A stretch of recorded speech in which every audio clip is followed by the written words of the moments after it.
ಮಡಿಕೇರಿ ನಗರಸಭೆಗೆ ಕೇಂದ್ರ ಸರ್ಕಾರದಿಂದ ಅನುದಾನ ಬಿಡುಗಡೆಗೊಂಡಿದ್ದು, ಈಗಾಗಲೇ ಹಲವು ಕಾಮಗಾರಿಗಳು ಪ್ರಗತಿಯಲ್ಲಿದೆ ಎಂದು ಮಹಿಳಾ ಬಿಜೆಪಿ ಜಿಲ್ಲಾಧ್ಯಕ್ಷೆ ಹಾಗೂ ನಗರಸಭೆಯ ಮಾಜಿ ಅಧ್ಯಕ್ಷೆ ಅನಿತಾ ಪೂವಯ್ಯ ತಿಳಿಸಿದ್ದಾರೆ.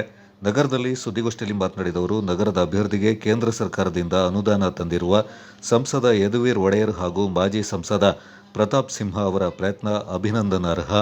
ಮುಂದಿನ ದಿನಗಳಲ್ಲಿ ಕೂಡ ಕೇಂದ್ರದಿಂದ ಮತ್ತಷ್ಟು ಅನುದಾನ ಬರಲಿದೆ ಎಂದರು.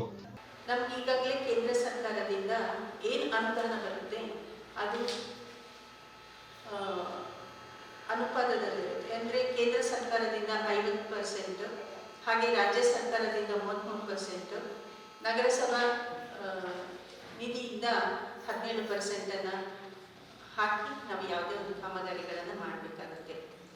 ಸ್ವಚ್ಛ ಭಾರತ್ ಮಿಷನ್ ಒಂದರಲ್ಲಿ ಭಾಗ 1ರಲ್ಲಿ 6.69 ಕೋಟಿ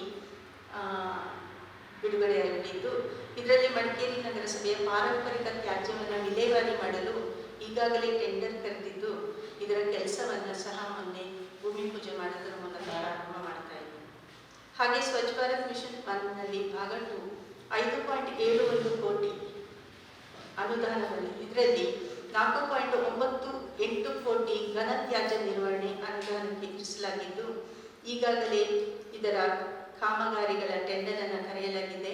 ಮತ್ತೆ ಇದರಲ್ಲಿ ಉಳಿಕೆ ಹಣದಲ್ಲಿ ಮಡಿಕೇರಿ ನಗರಸಭೆಗೆ ಟ್ರ್ಯಾಕ್ಟರ್ ಹಾಗೂ ಟಿಪ್ಪರ್ಗಳನ್ನು ಸಹ ತರಿಸಲಾಗಿದೆ. ಸ್ವಚ್ಛ ಭಾರತ್ ಮಿಷನ್ 2ನಲ್ಲಿ 103.69 ಕೋಟಿ ಅನುದಾನ. ಇದರಲ್ಲಿ ಮುಂದಿನ ದಿನಗಳಲ್ಲಿ ಘನತ್ಯಾಜ್ಯ ನಿರ್ವಹಣೆಗೆ ಬೇಕಾದಂತಹ ಏನಿವಾಗ ಇರೋ ಲೆಗಸಿ ವೇಸ್ಟ್ ಅನ್ನು ಖಾಲಿ ಆದ ನಂತರ ಮುಂದಿನ ದಿನಗಳಲ್ಲಿ ಏನು ನಗರಸಭೆಯಲ್ಲಿ ಬರುವಂತಹ ಘನತ್ಯಾಜ್ಯಗಳಿರುತ್ತೆ ಅದನ್ನು ಇಲ್ಲಿ ನಗರಸಭೆಯಿಂದನೇ ಅದನ್ನು ಕ್ಲಿಯರ್ ಮಾಡಲಿಕ್ಕೋಸ್ಕರ, ನಿರ್ವಹಣೆ ಮಾಡಲಿಕ್ಕೋಸ್ಕರ ಶೆಡ್ಡು ಮತ್ತು ಯಂತ್ರೋಪಕರಣಗಳನ್ನು ಖರೀದಿಸಲು ಮೀಸಲಿಟ್ಟ ಅನುದಾನ.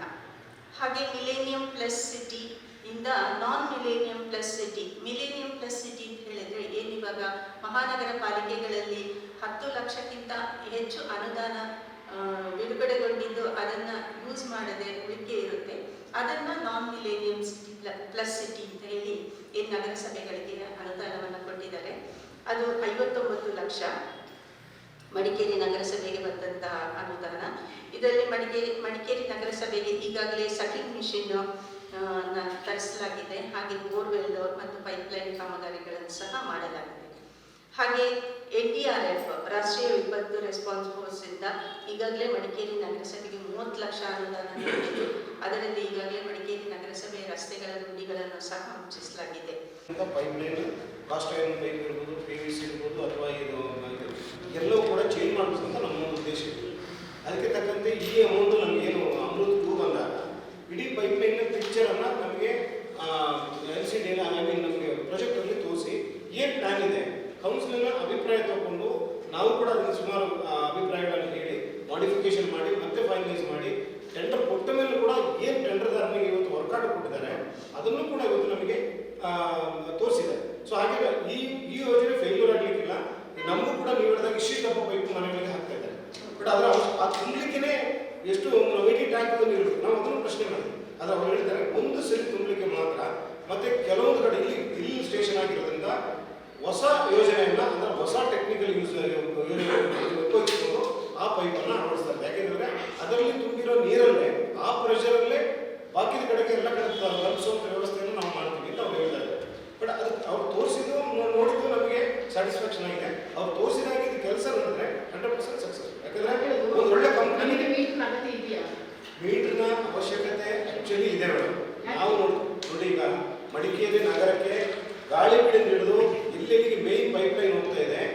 ಎಲ್ಲ ಪೈಪ್ಲೈನನ್ನು ಮೇನ್ ಪೈಪ್ಲೈನಿಂದ ಕನೆಕ್ಷನ್ ತಗೊಂಡಿದ್ದಾರೆ.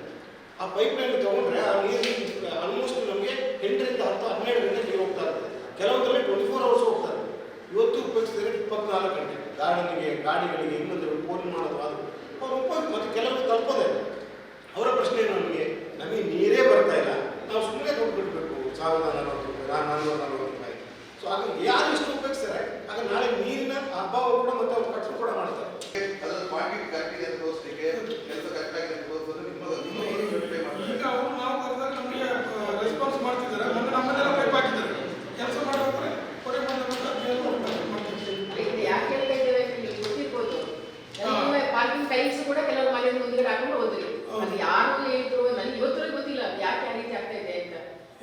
ಹೈಟೆಕ್ ಅಲ್ಲ, ಕೆಲವು ಮನೆ ಕಡೆ ನೀವು ನಮ್ಮ ಸಿಟಿ ಬಂದರೆ ಅಲ್ಲೆಲ್ಲ ಪಾರ್ಕಿಂಗ್ ಟೈಲ್ಸ್ ಹಾಕಿ ರೋಡ್ ಸೈಡ್ ಇಂಟರ್ಲಾಕ್ ಹಾಕಿದೆ, 2 ಸೈಡ್ಸ್ ಇಲ್ಲ, ಇಂಟರ್ಲಾಕ್ ಇಲ್ಲ, ಏನಿಲ್ಲ, ಗುಂಡಿ ಆಗಿ ಹೋಗಿದೆ.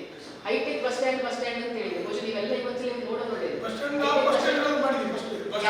ನಾನು ಹೇಳೋದು ನಗರಸಭೆಯಲ್ಲಿ ಯಾವುದೇ ಕೆಲಸವನ್ನ ತಗೊಂಡು ಕೂಡ ಪರಿಪೂರ್ಣವಾಗಿ ಆಗಿ ಬರುತ್ತಲ್ಲ, ಎಲ್ಲ ನಗರಸಭಾ ಸದಸ್ಯರಿಗೂ ಅದರ ಇದಿದೆ. ಅದನ್ನ ಯಾವುದೇ ಕೆಲಸ ನಗರದಲ್ಲಿ ತಗೊಂಡು ಕೂಡ ಇಂಥವ್ರು ಒಳ್ಳೆ ಕೆಲಸ ಮಾಡಿದ್ರು ಅಂತ ಹೇಳಲಿಕ್ಕೆ ನಮಗೆ ಸಾಧ್ಯನೇ ಇಲ್ಲ. ಮಡಿಕೇರಿ ಬಸ್ ಸ್ಟ್ಯಾಂಡ್ ಕೇಳಿದ್ರಲ್ಲ, ಮಡಿಕೇರಿ ಬಸ್ ಸ್ಟ್ಯಾಂಡ್ ಜಾಗ ತಂದಿದ್ದು ಮಾತ್ರ ನಮ್ಮ ಸರ್ಕಾರ ನಮ್ಮೂರಿದ್ದಾಗ ಜಾಗ ತಂದಿದೆ. ತರಾತುರಿಯಲ್ಲಿ ಹೆಂಗೆ ಅದು ಅರ್ಜೆಂಟ್ ಯಾರ್ಯಾರು ಟೆಂಡರ್ ಕೊಟ್ಟು ಅರೆಸ್ಟ್ ಮಾಡಿ ಹಂಗೆ ಇದೆ. ಚಿತ್ರ ಬಿಡಿಸಿದ ಹೆಂಗಿದೆ ಅಂತ ನಾವು ಮೊದಲು ವಿರೋಧ ಮಾಡಿದ್ವಿ. ಕೆಲಸ ಮಾಡ್ತಿದ್ದಾರೆ. ಆಮೇಲೆ ಎಷ್ಟು ತುಂಬಾ ಸೋರಿಕೆಯಿದೆ ನೀರು.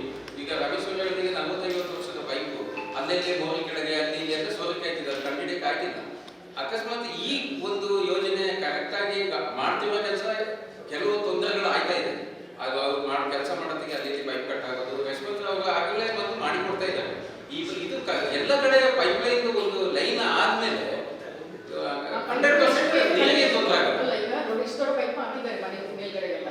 ಆ ಪೈಪಿಗೆ ಎಷ್ಟು ಮನೆಗೆ ಬೇಕಿದ್ರೆ ಕನೆಕ್ಷನ್ ತಗೊಳ್ಬಹುದು. ಅದು ಹೆಂಗೆ ಮಾಡ್ತಾರೆ? ಒಂದು ಮನೆಗೆ ಒಂದು ಅಲ್ಲಲ್ಲ, ಈಗ ಆಲ್ರೆಡಿ ಯಾವ ಕನೆಕ್ಷನ್ ಇದೆ ಎಕ್ಸಿಸ್ಟ್ ಇದೆ. ಅಲ್ಲ, ಟೋಟಲ್ ಆಗಿ ಒಂದು ಏರಿಯಾಗೆ ಇಷ್ಟು ಹಾಕ್ತಿರಲ್ವಾ, ಆ ಮನೆಗೆಲ್ಲ ಬೈಫರ್ಕೇಟ್ ಆಗ್ಬೇಕಲ್ಲ, ಹೇಗೆ ತಗೊಳ್ತಾರೆ? ಈಗ ಮಳೆಗೆ ನಾವೀಗ ಕೊಟ್ಟಿರೋ ಪೈಪು 2 ಇಂಚು ಪೈಪು, 2 ಇಂಚು ಪೈಪಲ್ಲಿ ನಾವು ಡಿಸ್ಟ್ರಿಬ್ಯೂಷನ್ ಕೊಡುವಂಥದ್ದು. ಅದೀಗ 6 ಇಂಚಿನಲ್ಲಿದೆ, 100% ಆಗುತ್ತೆ. ಮನೆ ಕೊಡ್ತೀವಿ 2 ಇಂಚು. ಮನೆಗೆ ಫ್ರೀ ಆಫ್ ಕಾಸ್ಟ್ ಅಶೋಕ್ಪುರ ಸ್ಟಾರ್ಟ್ ಮಾಡಿದೆ. ನಿಮಗೆ ಅದಕ್ಕೆ ಕನೆಕ್ಷನ್ ಮೀಟರ್ ಮಾತ್ರ ಫಿಟ್ ಮಾಡ್ತಾರೆ ಅಷ್ಟೇ. ಮನೆಗೆ ಕನೆಕ್ಷನ್ ಮಾಡಿ ಕನೆಕ್ಷನ್ ಮಾಡಿ ಕೊಡ್ತಾರೆ. ಗೋಷ್ಠಿಯಲ್ಲಿ ನಗರ ಬಿಜೆಪಿ ಅಧ್ಯಕ್ಷ ಹಾಗೂ ನಗರಸಭಾ ಸದಸ್ಯ ಉಮೇಶ್ ಸುಬ್ರಹ್ಮಣಿ, ಸವಿತಾ ರಾಕೇಶ್, ಮಹೇಶ್ ಜೈನಿ ಹಾಗೂ ಕೆಎಂ ಅಪ್ಪಣ್ಣ ಪಾಲ್ಗೊಂಡಿದ್ದರು.